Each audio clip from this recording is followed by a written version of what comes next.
so well in the first couple of games, also going to be there. Yep, so Viego was what TL first picked last time around on blue, but they did lose that game. And they obviously are banning out Lee now this time, so there are some changes. Nautilus is available if they want to go towards that.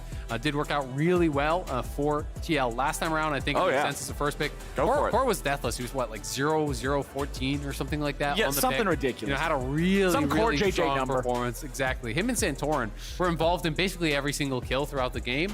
That duo was incredibly powerful, and TL could go back towards it once more if they were to choose that option. You know, there is the possibility of, again, going towards a Jarvan here in 2-3 for TL. Xayah has become pretty high priority. Want a little bit more time to think about it, though, so they are going to grab Leona. Of course, they don't have to pick Leona until 3, but this just tells me they're not sure what they want to go for next, and they're just buying themselves some time. Like, all right, we know we want Leona. What else do we want? Give yourself more time on the clock to continue discussing it. It's going to be Ryze. Okay. Yep. Well, the Ryze picked up for JoJo. It was very, very successful in game number 2. Game number 3 sort of just showed how Ryze feels so much worse when you're not playing from that position of strength, though. They just picked on him over and over. Absolutely. I mean, they did a great job collapsing on him. A lot of that was because they have everyone could engage, basically, right? Yeah. You know, they're able to find, you know, so many picks on that side lane, onto the Ryze. And now you kind of have to decide, do you want to go Xayah? Because there could be the MF answer, which is perhaps what both teams are a little bit worried about. Jarvan does get locked in, so it is going to be that run back on the duo. I think no reason to mix that up for TL. It works so well for them. Santorin had an incredible game. Yep. With Ahri off the table, though, it's back to Victor. Same pick as he did last time on blue. And it could be pressure towards mid again, because we saw Ryze plus the Lee Sin in that game, you know, forcing out the early flash, trying to keep Bjergsen somewhat contained. Ooh, okay. Ezreal. This is a little bit surprising. Yeah. So Ezreal to me just says you basically just want to roam, right? And you're also looking to be able to answer heavy dive because Jinx really did struggle. Like, Jinx had a pretty good early stage of the game, got to a good amount of items, but Danny couldn't really do much because he was getting picked on, you know, by the J4. In multiple fights, he's just locked in the Cataclysm, ends up going down. So he does have a more defensive pick now. He can play it a lot more safely. And if you're kind of over-indexing on that hard engage and Ezreal can kite you out, things can look rough at times. But paying some respect to the power of that TL bot lane, banning out the Callistus, not something we see very often. No. But Ezreal, really weak early laning phase, generally speaking, unless you're pairing it with like a Karma or something to have an overwhelming amount of poke, excuse me. So Leona Ezreal could be kind of exploited by an aggressive lane like that. Kalista, which will get banned out, and we'll see if they want to do another ban over towards it. To target the Xayah, which has become higher priority, or the MF, which it seems like the two picks that people are kind of leaning towards once Jinx and Zeri are gone. Well, we've got the MF banned away. The ban from TL is the Viego. They've got their own jungler, so they feel fine targeting the jungle pool and knocking Inspired down another tier or 2. Let's see if that last one's going to continue that trend or if they want to focus somewhere else. Both sides already have supports. Both sides already have mids. And the Tryndamere banned away from Impact. Okay, so this is one of the more aggressive picks that Impact will go towards. He's also pretty down to play Gwen, but you know, you don't always want to go towards double AP solo lanes.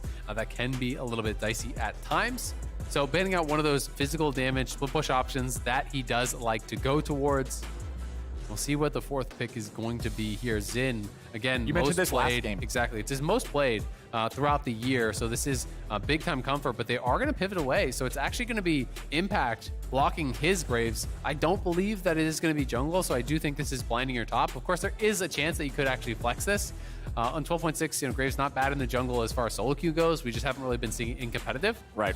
So there is that tiny chance of it, but I do think he's locking in top, and they're trying to see, all right, what kind of composition is TL building before they lock jungle? So to me, that says, all right, Inspired has multiple picks that he's trying to decide between, right? You know, maybe he's considering the Nocturne again, and he wants to see if they have a low mobility backline before he actually locks it in. Maybe he's considering the Xin if it's going to be more about skirmishing and team fighting.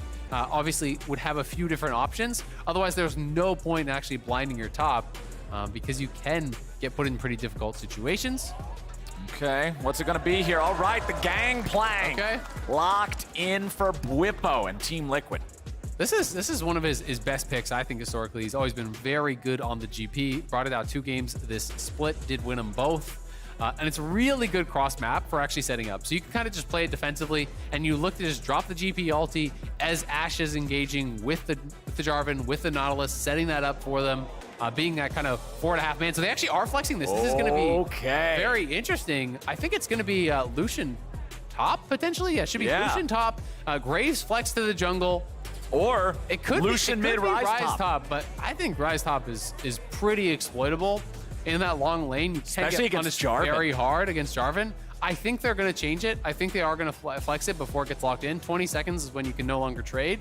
So we'll find out. Lucian traditionally considered one of those counter picks up into the Gangplank. So I would be pretty surprised by this, but we'll find out. Still haven't traded it. So 20 seconds. That's the mark you got to look for. Right.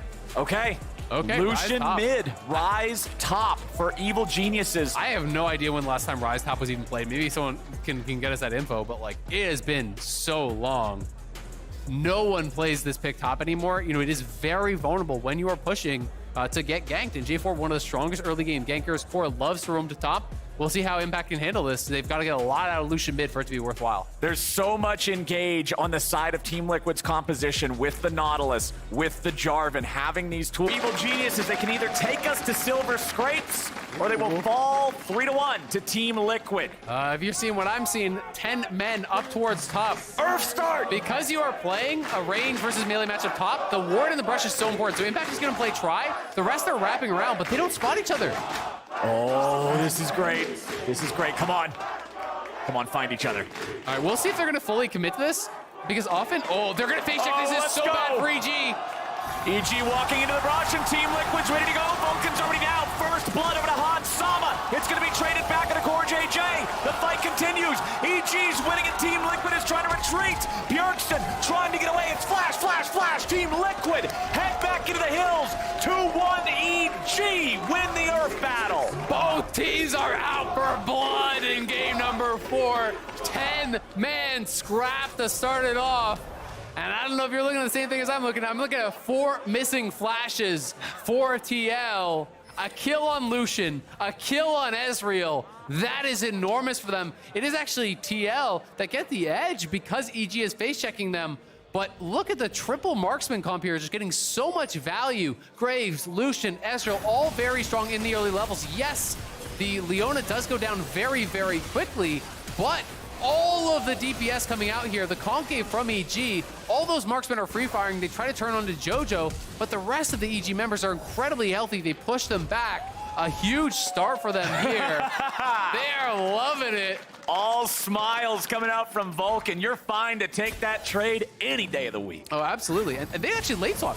So this is something we didn't actually expect. So it's actually the players are playing the champions we expected, but they're lane swapping. Like, excuse me, I should say the lanes are correct. Holy moly, look at this. This is mid lane. Santorin's having to run away from Inspired. No flash, you gotta get out. Yeah, the important thing, you mentioned all of the 4 flashes on the side of Team Liquid. Everybody except Whippo, it's gone. Everybody on EG still has them. Yeah, so I mean, I expected to be mid-rise. I was talking about how, we're maybe gonna see a dive here. This is risky. I was talking about how we never see top lane rise, right? Because Impact was playing it. But Impact's just playing mid lane. This is one of those things you actually see in Champions Queue quite a bit if you've been watching the streams, as people playing more of these different roles, playing Phil at times. So it is JoJo playing Lucian top. It is that Lucian versus GP matchup that I expected. Just not the player I thought was going to be piloting it, but I actually really like this because JoJo is that super lane dominant guy. You have to crush these lanes. They're going to go for the dive on Bwimpo. This is critical. They're already looking for him. JoJo's going to tank the turret aggro here at the start. Piercing light. He dashes out of the turret.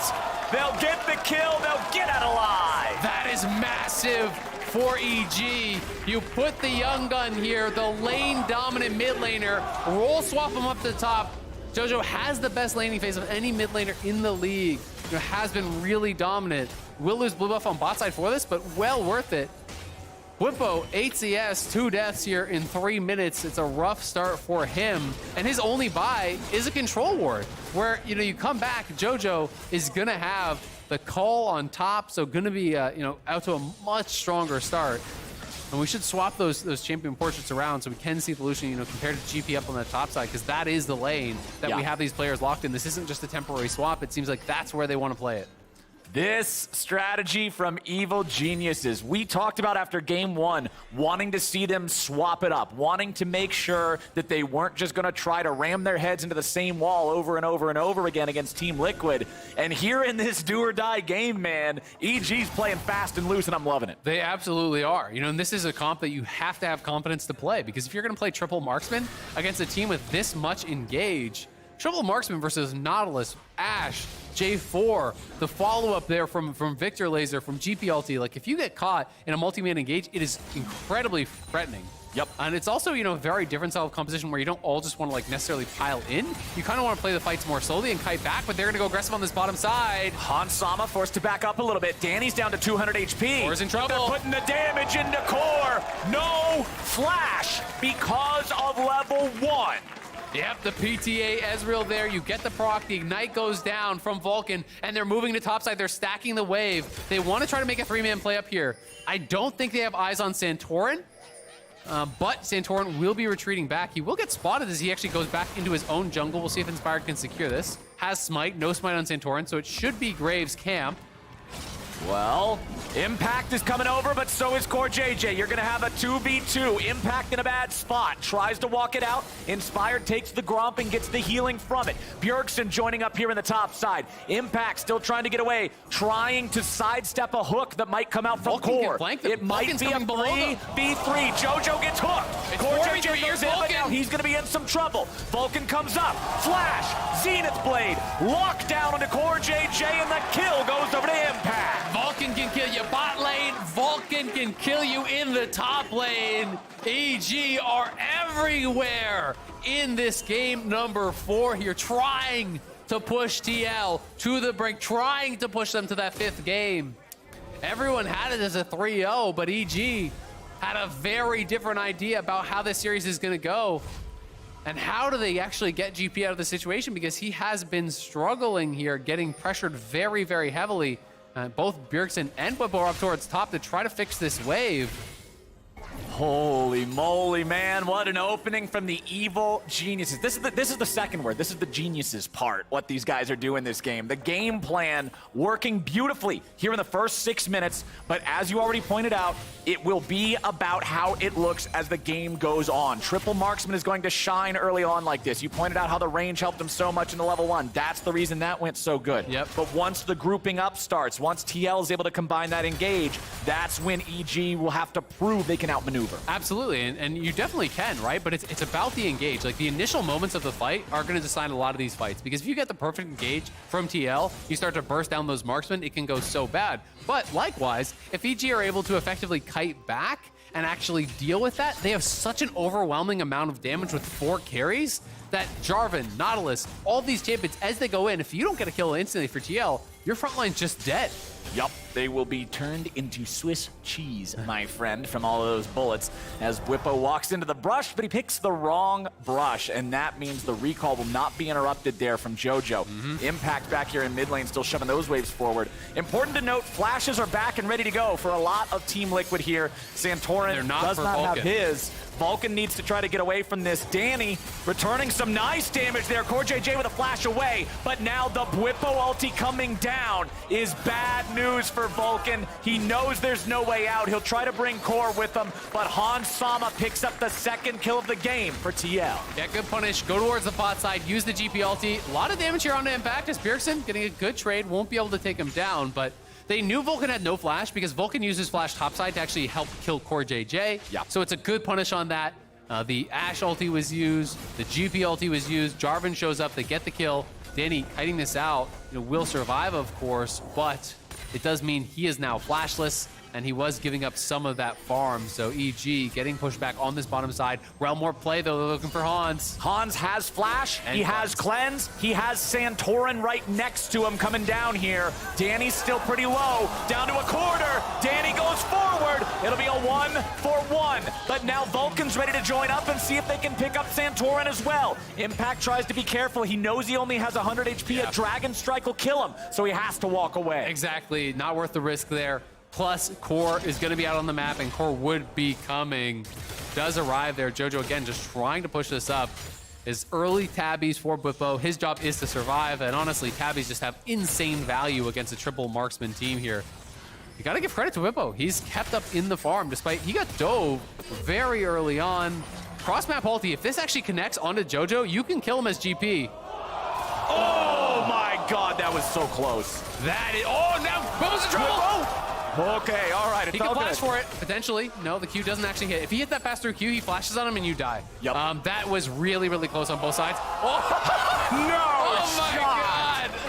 God. No shot. Both marksmen looking for the snipe on top side, and both top laners not even sweating as the ultis tickle the back of them. The amount of cross map in this game as well. You've got Ezreal ultis flying out. You've got Ryze with a semi-cross map with Realm Warp. You've got the Gangplank ult, the Ashe ult. There's so much random crap that could show up out of nowhere. Man, what a game we're getting. Yeah, absolutely. Really, really exciting one so far. Chemtank already done. Very interesting. So Chemtank Jarvan, haven't seen that in, I don't know, a long time. It feels like it's almost always bruiser items here for J4. Yeah, Gore almost always Drinker, Gore Drinker, and usually Gore Drinker into tank. So it feels like he just knows his damage isn't relevant because the opponent team is very squishy and he has to find that perfect engage. I talked about how important that is for TL. So it's just indexing into that. He's saying, all right, I need to find the move speed, chase someone down here, get that perfect engage, and then my damage really isn't relevant. I mean, he even has first strike instead of like Conqueror or something, right? Because he knows in the middle of the fight, after he initially engages, he's not going to be able to stay on top of any of these carries, these mobile marksman targets. So first strike, go in, dunk him, and hope it works. The other thing that I will mention is that Gore Drinker is super effective against teams that have a lot of melee champions because it's very easy to get in the middle of them and get a multi-man Gore Drinker for a lot of healing, right? Yeah. Against a team that is essentially 4 ranged, you're not reliably going to be able to get a multi-man Gore Drinker, and then tank builds will just make you more tanky as a result. Well, now CoreJJ and Hans Sama are going to get poked as they try to clear away the Rift Herald. They'll get rid of it, but the charge completes, and that means this bottom lane tier 1 turret is just about gone. 2,500 gold lead, yeah, for Evil Geniuses here, 11 minutes into the game. Inspired's going to start up the Cloud Drake. Inspired is level 8, Santorin is level 6. Yeah. There is a massive EXP diff in the jungle. I mean, that is Graves in a nutshell. You know, if Graves is having a good game, you just farm faster than other champions, and you don't take damage while you are farming in the jungle because you have the pushback. You don't really have to kite anything out. So he is very, very strong. He is going Gore Drinker, so he is going the kind of new tech. I've been seeing this more again. If you think that you're going to be in the midst of teams, if you think you're going to be able to be against multi-melee champions, and if you have the J4 and the Nautilus expected to be on your face, it makes you very, very tanky. But here is that Chemtank gank.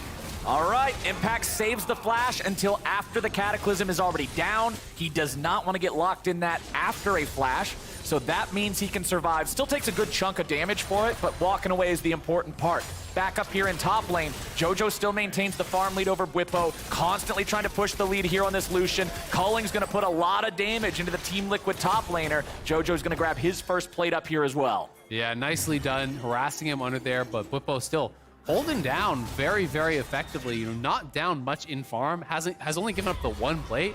Cross map ulti again. Let's see if this one can connect. If he gets this again, Lucian's squishy enough that you will just die, but this one, not nearly as close. I think they had the eyes on it. Inspired actually just going to stop the bases. So he's trying to ruin their tempo. Again, it's so important in League of Legends to actually have these proper resets because Ezreal is on your tower, right? You want to reset. You want to be able to get your gold and get back on the base. He's not going to be able to. Graves ulti's 1, then smoke screens the other, then the Leona ulti, all to be able to delay this, deny the entire wave, and he's going to be able to get the solo tower gold there. That's such a huge injection for Danny. 5 full plates. 5 full plates in the bottom lane for Evil Geniuses. Bwipo's going to stand and fight against Jojo, but Jojo's ready for him. Yeah, Bwipo getting too aggressive. You stop hugging your tower, you are going to be punished. Lucian had the Gale Force complete. No Mythic on the side of Bwipo. Jojo finds the solo kill, and you pull up the gold.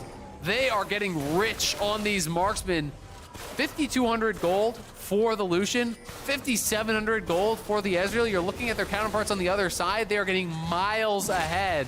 You know, closing in on a 1K lead as well in the jungle. EG, 4K up. 13 minutes in, they are playing with the confidence to make this sort of a composition work. You're playing 4 marksmen against TL, but they've got the skills, they've got the swagger to play And it's awesome to see. This is what I always want to see coming out from teams when they're trying to challenge the big dogs. Team Liquid, throughout the entire split, has always been one of the favorites to take the whole damn thing. If you're tasked with taking them down, don't just play stock and standard and try to do it. Innovate, be creative, and play some sort of a wild style of League of Legends that they're not ready for. Evil Geniuses is doing it. Oh, Santorin in some trouble. Wrong side of the map here. Santorin, that's not your jungle, but Team Liquid's looking to change that now. They go over the wall. They are looking to take the fight to EG. Inspired is very low. He's finally going to be taken down. Danny's ready to join up here with the fight. Han Sama going to be soaking a lot of damage. Han Sama's taken out. Corda J's taken out. Impact's getting away. And Santorin will not get him. It's a quadra kill for Danny. Danny flashing in as they saw Bjergsen trying to TP out. 6-1-2, 5,000 gold in the favor of EG. This team is coming alive as TL, everyone there to bail out Santorin, but EG are making the collapse so quickly, they didn't realize everyone was in the area. Inspired is there, Vulcan is there, Danny arrives, Hansama even flashing in, everyone hard committing to this on the side of TL to try to fight their way out. There's the only way they're gonna be able to win this fight, but Danny untouched on the bottom of your screen, crushing through Core, moves forward onto Hans, knocks him down. A Q takes out Core. They move on to Santorin. Bjergsen looking for the TP play, but they had eyes on him. Realm Warp gives the vision, flash in, EQ, gets the quadra kill. Danny now 2 completed items at 15 minutes here. He can carry this game. That felt like Team Liquid's attempt to break EG's momentum. That felt like if it went the other way, it could have been it. Is rich. But man, EG did such a great job answering it. 7,800 gold for the Ezreal. Whippo gonna be forced back underneath this tier 2 turret. Jojo in total control over the top lane. Whippo 0 and 3 here on this gangplank. Danny just left to his own devices here in mid to take down that tier 1. The wave will be cleared out in time. You mentioned how Danny is so far ahead. He's got the 2 completed items, but that 1 is not even fully evolved. Once that's a Muramana, it's going to be that much more of a problem. Yeah, that plus tier 2 boots. Mid tier 1 is gone. I think mid tier 2 could even potentially gone. The objective bounties are kicking in, and that just shows you how bad of a spot TL are in. They're going to go for the charge on 2. They're moving Jojo down here towards mid. Gonna be able to take this tower as well, just straight up, and Hans could be in trouble. Vulcan goes in after Hans, maybe a little aggro there. Hans is able to get himself away. Santorin coming around from the side. Vulcan's in a bad spot. Yeah, he's out of there. There ain't nothing he can do about that one. So Vulcan gets a little too hypey off of it, but it's still a good play for EG, taking out the tier 2. And Danny gets out of the way of the arrow. That's actually such a big deal because Danny is not playing Cleanse, has no QSS. So if you can land that CC on him, you can get the shutdown. 450 gold. Would be the prize, but he survives. EG as a result will grab the dragon off of this, and that was just a really nice gale force from Hans. Once the Zenith Blade connects, Leona's going, whether she likes it or not. So he gale forces back, pulling Vulcan away from the rest of his team, and being able to set up that kill very effectively. It does cost him his cleanse, cost him his gale force, but they get the kill. Hans really strong at this point as well. He has picked up 4 kills, 4 of the 5 for TL, so he is a major hope for them in this game. It's going to be a lot of heavy-duty carrying for him to try to get to a point where Bjergsen and Whippo can be that big scaling factor. But they're TPing in. Oh, they're coming EG are coming. All 5 members are going to be here, and Hans is far from arriving. Let's see. Impact doesn't want to go in too far ahead of the rest of the crew.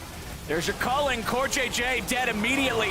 Impact just constantly skirting the edges. It's so many dead bodies in Team Liquid colors as EG run them all down. I mean, you want to say they should go to Bear, but it's 17 minutes into the game. When they're killing them like this, it's just not something you're used to seeing. TL is getting absolutely rinsed in this game. EG looking so damn strong. All of the carries turning online here. Second item's coming through for multiple members now. Essence Reaver is in for the Lucian. Rise is going to be closing in on a second item as well, with 3 kills to his name. EG just looking so confident, so aggressive. It's all about the fact that they actually look at the minimap, and you see down here, Hans is way over here. They had full info that he was going to be there. All of the EG members are going to be much faster on the collapse. Impact's job is just to buy time. So So he flashes back, he lands the Everfrost root. Jojo on the top side is coming in, crushing through core. Santorin's too low to do anything, and then it's just a full-on retreat. Hans has arrived now, but it's too little, too late for him to get anything done. EG with the great collapse, and now hunting in TL's jungle. They have got to take over the map. Look how dark that is from TL perspective. They have one quadrant, and really not even that warded up. They've got a couple wards. They've got, deep into enemy territory, which is really kind of still their side of the map, but not a lot of ability to make plays. They've got to just try to turtle it up and hope that EG stagnates, that they aren't able to push the lead forward. Because if you can have, the next 10, 15 minutes of just kind of farming and keeping it at this 5K gold lead, well, then Victor and GP, they can start to really kick in and maybe, give you a shot off of a good engage. Full throttle, no stops. That's how EG All needs gas, to no brakes. play the multi-marksman composition. It is an Ocean Soul, 2.5 minutes until that next Drake spawns. EG feeling good about that. You can see Santorin and Core JJ moving into the enemy jungle. Normally, Jarvan and Nautilus together don't have a lot of kill pressure, but when you're always jumping on a marksman, the targets aren't as difficult to blow up. Exactly. I mean, they're building no defensive stats, right? It's Lucian with an Essence Reaver plus that Gale Force. It's about the mobility there. The difficulty is just that there is a lot of mobility, right? All three of the marksmen have a dash. We have Gale Force on the Lucian as well. It's a Gore Drinker on the Graves, who's probably like the most easy to catch, but that makes him relatively tanky, even going in towards the Black Cleaver. So, he has the armor shred for all of these marksmen. It's going to be really, really strong. And I love that. I love the fact that he's building this item that gives armor shred to not just himself. It makes it so Danny can now focus on, build a Last Whisper, build the selfish, more effective armor pen item for one person. Your teammates got your back, setting you up for the team armor pen with Cleaver. Absolutely. And it'll be interesting to see where Danny goes after this. He's going Cerilda's, it looks like, next. But I'm curious to see, will he pick up a QSS? Will he go towards, Frozen Heart or a more defensive option? Because it feels like the only way they could lose is a pick. But TL now, desperation time. They are starting up this Baron. They don't see anyone on the map. Will EG actually check this? If they give this over for free, that would be devastating to their chances in this game. And that's a nightmare if EG give that away. They don't know, man. They still don't know. EG just, they're not expecting it at this point. TL with the bamboozle. EG's resetting. Nobody's there. Now they're cluing in maybe? Okay. No, they're not, because Pearson's showing top. Oh, but TL backed away from it. They thought EG knew. Yep. This is so interesting, because so TL are showing Pearson top, and that actually was what EG was making a move for. But TL assumed, because they were moving up towards the top side of the map, that they had eyes on them, that they had sussed it out. So TL got nervous, because if TL dies there, you lose 3 and you lose the Baron, and it's like the entire game is 100% over. Exactly. Yes. So TL actually had the play, and EG had no idea, and that's one of those things that it's like, we know because we can see everything. TL cannot see everything. They have no idea on what info EG really does have, but they pull off. Unfortunately for them, it's not going to amount to too much. Your hope is picking up bounties. There's 550 on Danny, there's 550 on Jojo, 300 on Impact, plus the objective bounties on towers. So it can be a big swing. Like if you get a pick or two into some objectives, the gold can kind of ricochet back towards TL. But it's going to be Soul Point here very shortly. It is Ocean Soul, which is devastating in those long fights. And look, you can see the inventories. Both of our non-jungle marksmen going for big armor pen items here as their third item. Gonna synergize so with that Black Cleaver from Inspired, setting them both up for even more damage like we were already talking about. But EG still in control right now. They've got their jungler down there. Inspired's taking care of that third Drake of the game. Arrow flies out, looking for Impact. It finds him. Santorin's going for the flash engage. Jojo provides covering fire, but it's still a good pick, a shutdown for Bjergsen, but it'll be traded back as Danny's unstoppable with a kill on the Whippo. Really good summoner timing there. It may have looked like Impact had his flash, but he didn't quite have it. There was a couple seconds remaining from that top lane play where he flashed after actually TPing in on the flank. So they had the track on that timer. Hans nails him with the arrow. They do get a shutdown. Yes, it is a 1-for-1, but they get more gold from that. And TL have got to keep looking for picks. The only way they really win this game is by finding those picks, but this is scary because EG can rush this down very, very quickly. There are eyes on this because they actually have no pink in the pit. They have a pink outside of the pit, but EG, I think, are just happy to say, all right, come fight us. Yep. Get out here. Demand the teleport, because now they're going to have Impact joining back up for the rest of the team. With all these marksmen, you are topping all the damage charged Baron to Evil Genius. Santorin had no flash, so realistically, what's he going to do to get in there? Are you going to flag and drag into the face of 3 of them with Leona there? You'll get stunned and just die. But now, EG enabled through the side lane. The rise is really, really strong. Lucian has been playing towards side as well. They're looking for impact. Has flash now.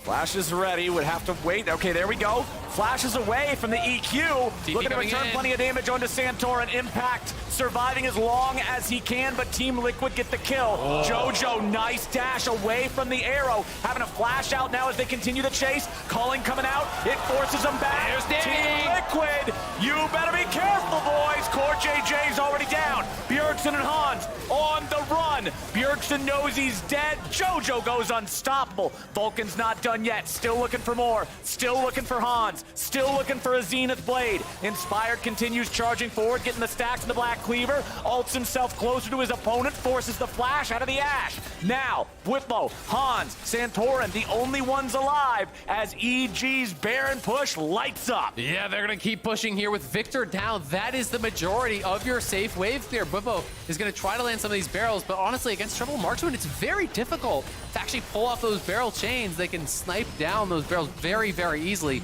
They get the top tier 2. They're pushing in mid here, trying to set up a push in multiple waves. 10,000 now is the gold lead for EG. Everything in their favor, looking to force a pivotal Game 5 here to upset TL, our first place team from the regular season. These games get wilder and wilder and wilder as we go, Azael. I'm loving it. Evil Geniuses are in such a strong spot. Vulcan will continue being the first one moving forward. Gets the slow on Bjergsen, and as soon as Zenith Blade connects, TL's primary wave clear is eliminated for the next 40 And seconds. they spot TL on the side, they're gonna collapse. They're not done yet. Vulcan might be low, but he's set him up for even more success. Santorin about to die. Jojo gets away. He won't even be traded back. That's 3 kills. That's probably the game right here. Oh, look at the barrel. Oh, that was close. Jojo gets away. Whippo still looking to see if he can find anything. Inspired goes over the wall, though. He's looking for Whippo. Flash in, another one straight to the face. There's your damage. Oh, but he barely misses that last little bit there for the ulti. Danny tries to go for a kill into Hans as well. Both Team Liquid players still stay standing, which means the game will not be ending just yet, but the base is broken open. EG are feeling themselves, getting hyphy there, getting aggressive. Inspired going in, good sidestep from Whippo to stay alive. But EG, they know it. They are getting closer and closer to clinching this game, trying to pick up some luxury items to secure it. You can see it one more time. The slow lands onto Bjergsen, can't actually sidestep him. Once the Zenith Blade is there, there's no surviving that one. Just gets burst down immediately. Santorin and Core spotted on the side, so it's the Realm Warp in from Impact. And he just blast goes over the wall to get Core JJ, while Santorin trying to retreat through the other side. The Ash Arrow did connect from Hans, but just not enough damage. That's the wallet diff right there, as Jojo's able to survive. Dash comes back up, avoids that, and then Inspired just getting aggressive, wanting to go in, flex his dominance onto Whippo. Whippo getting the move speed there from the passive auto, sidesteps the ulti after flashing out of the second half of the queue, so does survive, but TL, it's tough, and now they're trying to look for a pick on bot side. They're hoping someone would overpush and they would get a pick there, but EG are grouped up, 4-1 split. They're gonna take this mid inhib, pushing in through top, and they wanna just retreat then back towards the Soul. Yep. Look where Core and Santorin are. They're not even defending the base, so EG could actually keep pushing. TL were hoping that they could find some sort of a miracle angle for an engage at Soul, but if EG keep going, you kind of called their bluff because there's 2 members not even here to defend. Well, EG are not going to push any further. They'll take both of the inhibs. They'll head back to the Soul like you originally said.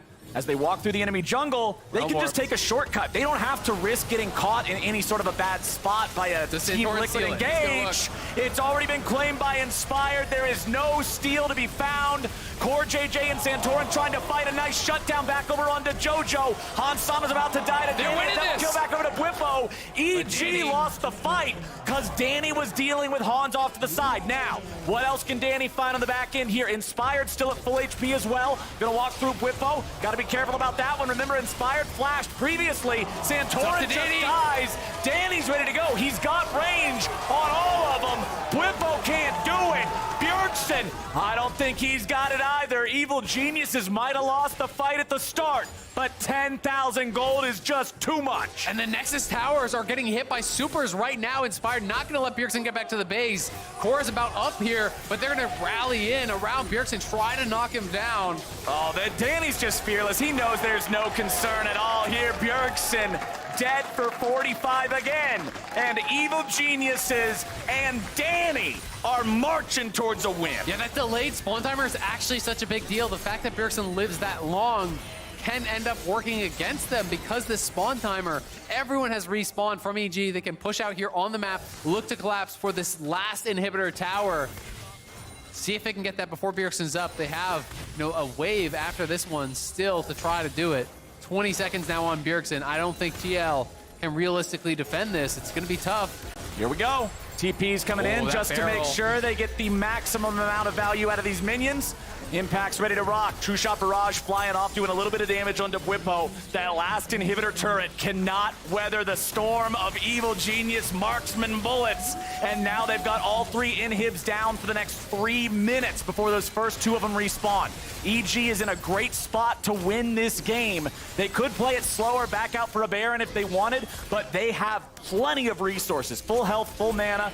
And you have Ocean Soul, man. It's one of those situations where you can just keep going forever, keep whittling them away, poking at them. Is a Lucian recall just to buy.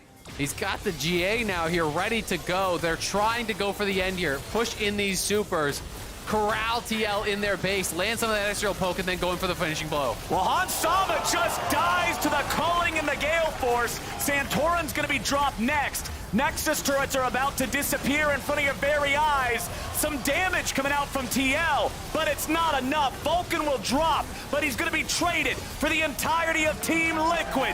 Bjergsen dies back in the fountain, and holy moly, after 2 years with no fans in the studio, we are going to a Game 5 on day 2 of the playoffs. Cue up the Silver Scrapes. EG are here to play.